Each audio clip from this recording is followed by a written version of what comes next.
saw this, I was like, my friend Thumper, bro, growing up. Right. I've always had that one homie that would crash couch from like homie to homie and just try to get in a relationship as soon as possible so he can like convince the girl to like stay in her apartment or her house or whatever it was. And it was like a good stretch, and then he would come back and like, can I crash out of your house? That's my homie Al. For a couple of days, like, all right, go ahead, dude. And you would see the girl he with you like, oh yeah, I know. Wow. Man. She must have 3 hots in a cot. Like, you know what I'm saying? Like, she definitely got giving you a place to stay. You know what I'm saying? Like the brand cereal. Hell yeah, man. But Hello, it's Lulu. Welcome to my channel. There's been a lot of talk these days about homosexuals and how to avoid them. And I just played this short that was on the Big Boy channel, where the hosts were talking about homosexuals and defining what the term means. Now, according to them, you just heard, a homosexual is someone who dates other people for a place to stay. Now, I'm a big believer in calling things exactly what they are because, at least for me, it helps to clarify what the real issue is and therefore how I feel about the issue. Now, the unspoken part is that if you're struggling with housing, you're probably struggling to provide your other essentials such as food and clothing. So, if there's a good chance that if you're relying on someone for shelter, then you probably need them to provide the essentials as well. And the term for this, when you're having sex to have your basic needs like food, clothing, and shelter provided, it's called survival sex work. It's a form of prostitution. So I went to Wikipedia to look up survival sex and see what the definition is.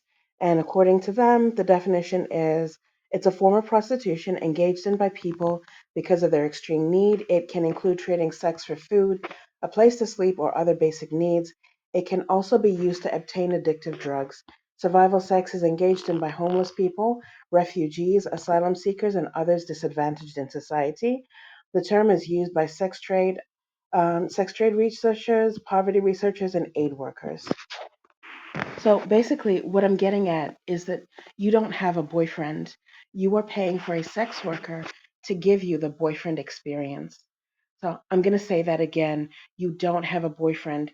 You are paying a sex worker to give you the boyfriend experience. If you know this and accept the dynamic, then this video may not be for you.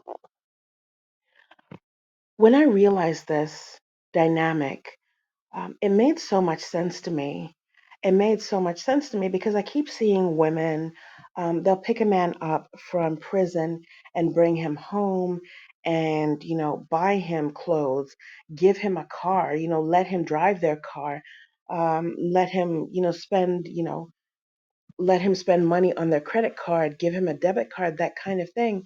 And this man will still cheat on her, will still be disrespectful and verbally abusive and physically abusive, or even I see a lot of women getting murdered, picking up a man like this. And these women will ask, I give him everything, I do everything for him. Why won't he love me back? And it's because you think he's a boyfriend, but he thinks you're just a paying customer. And when they sleep with people in your close circle, like a family member or a close friend, and they say, oh, it doesn't mean anything, those men are telling you the truth. They're actually being honest with you. They are sleeping with those other people for money as well. That's strictly business. It's like if you want to understand the mentality, just go on 304 Talk and watch those women. Watch the women on 304 talk about their clients, their tricks or the simps that they fleece for money. Like, listen to how those women talk, the disrespect, the disregard, the utilitarianism of that relationship. It's the same way with you. It's just that with men, I don't know why it's not called. I don't know why people don't call it for what it is. I've seen men try to spin that as pimp hand, but that's not the case. That's not the case. Those men are having sex to get their basic needs met because they're just out of jail and they don't have a job. They don't have anything. They're showing up empty-handed. The only thing that they can give you is intimate relations. If you've been in prison for 10 years, um, 10, 15 years, or however long of a period of time, especially in this economy, it's hard to get up on your feet. So back to the circle of friends. A person's circle of friends is a direct reflection of who they are as a person and where they are in life. And if you are a professional, like I see a lot of women, a lot of black women, they're professionals and they'll go and get somebody from jail. Then you probably have professional friends who can also pay bills, or hire this man if we want to be blunt. In that case, why would they want to wander the streets looking for another high paying customer when your friend group is willing and available?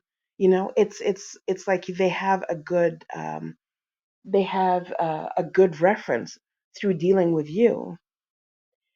And when they don't call and brush you off when you get mad, it's because he doesn't owe you that. If this is a survival sex situation, if this is just prostitution and not a true relationship, then if he doesn't call you or if he doesn't answer your calls, then that's his way of saying that he's off the clock, right? And I know I'm not trying to make fun of women who are in the situation. Um, I would think, and this is just me, that if you accept that this wasn't a real relationship, that this relationship was transactional, then then you can it might take some of the sting out of it. If you understand that you were just paying for services rendered, instead of expecting this man to genuinely love you, then then maybe you wouldn't feel so bad about yourself when this man treats you poorly or when he suddenly disappears, right? And that takes me to my next point. I've seen so many women work hard to build somebody up. You got him from nothing. You got him from prison. He was homeless on his mother's couch. Once he builds himself up and he just moves on like you never mattered, it's because you didn't. um, a prostitute doesn't care about, they generally don't care about their customer. Once the transaction is over, the transaction is over. And they go home and they go back to their real life. So the reason why it's so easy for them to move on is because it's a business transaction and it's not a real relationship. And those men, they don't want to see you afterwards. They don't, I've heard people talk about that. This man says, I need to drop the day one woman because she reminds me of what it is to be poor. And the unspoken part in that is, I need to drop her because she reminds me of when I used to be poor and I had to have sex to get my basic needs met, and I don't want to remember that. And I don't want her telling my new woman that that's what the deal was, because it will lower my esteem in my new woman's eyes. And that woman I really need to impress. That woman, I don't want to know how much I humbled myself, how much I wasn't a man in that first relationship with that woman who built me up. You know, I don't want her to know that she did all those things. It's like women who don't want to tell their husband that they were promiscuous in college. I don't want you to look at me like that.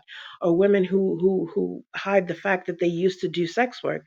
They used to get flued out. They used to go to Dubai. I don't want to tell you that. That's part of my past. I want it to stay there. Like I said before, I'm pointing this out. I'm not pointing this out to embarrass anybody, the men or the women in this dynamic. I just want people, especially women, as a woman, I want women to understand exactly what they are getting into, and just figure out if that's something that they want. If you collect someone from prison and you've paid his bills, and he's been basically doing survival sex work, there's a good chance that he may never that you're just a placeholder, that you're just somebody to help him until he gets his life together, and then he's going to leave. And I like to know things up front. I hate surprises. So I would want to know that if that's the dynamic that you want to have, um, at least be aware of it. I can accept that someone else might be completely comfortable in a relationship that I would find unbearable and exploitative. I accept that some people, because of their own family history and their own trauma, may genuinely not be able to see the true nature of that relationship for what it is. I accept that some people are unhealed and are content to stay that way and keep finding the same kinds of relationship. If I can accept all that, then why did I make this video? Firstly, I want to help women to heal. Secondly, this video is for the bestie sitting on the sidelines, watching a friend in this situation. Your friend may be refusing to leave because she is, in actual fact, aware that she's paying for sex, and she's okay with that, which means that you can stand down. You have no obligation to be her shoulder to cry on, to be a sounding board, to put her back together when he leaves her for real. Whatever the case may be, it's okay to sit this one out without feeling like you're a bad friend. Okay, that's just my take. Let me know if you think I'm wrong. Like, share, and subscribe. Thank you.